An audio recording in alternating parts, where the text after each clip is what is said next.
Hello साथीहरू, नमस्ते सबैजनालाई। यो मेरो आज चटपटी बनाएको फर्स्ट भिडियो। मलाई चटपटी खान मन लागेर मैले आज चटपटी बनाएको छु। चटपटी कसरी बनाएँ भन्छु ल। फर्स्टमा धनियाँलाई पखालेँ, त्यसपछि प्याजहरू टमाटरहरू पखालेँ, त्यसपछि धनियाँलाई कटिङ गरेँ, टक टक टक टक टक टक टक पारेर मसिनो पारेर कटिङ गरेँ।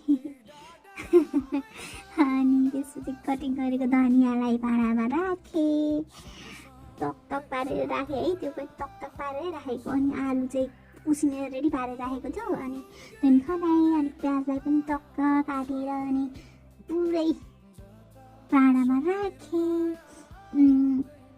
अनि प्याजहरू अनि टमाटर पुगेन, अनि अदुवा टमाटरहरू फेरि काटेर राखेको। अनि खुर्सानी टक टक खुर्सानी काटेँ। त्यसपछि उसिनेर राखेको भिजाएर राखेको चाहिँ चना थियो, त्यो चना पनि राखेँ। त्यसपछि बिरेन राखेँ अलिकति आफ्नो स्वादअनुसारको।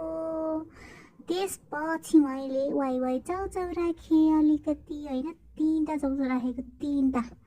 त्यसपछि कागतीलाई निचारेर मजाले, एउटा कागती होइन दुईटा कागती निचारेको, तर चुक चाहिँ खतरा रहेछ। अनि त्यसपछि भुजालाई राखेँ।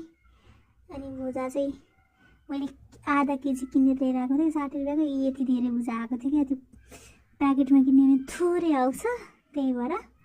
अनि त्यसपछि सबै सामानलाई रेडी पारेर मोलेँ, किनभने सादा चटपटी गराएको कि, किनभने मलाई सन्चो छैन नि त, बिरामी भएको छु। त्यो कतै पनि चटपटी खान मन लागेर अनि हात पगारेर हातले नै मोलेर मजाले चटपटी बनाएँ। त्यसपछि चटपटी रेडी भयो अनि खायौँ। सबैजनाले लाइक सब्सक्राइब सेयर गरिदिसो। मेरो फर्स्ट भिडियो हो।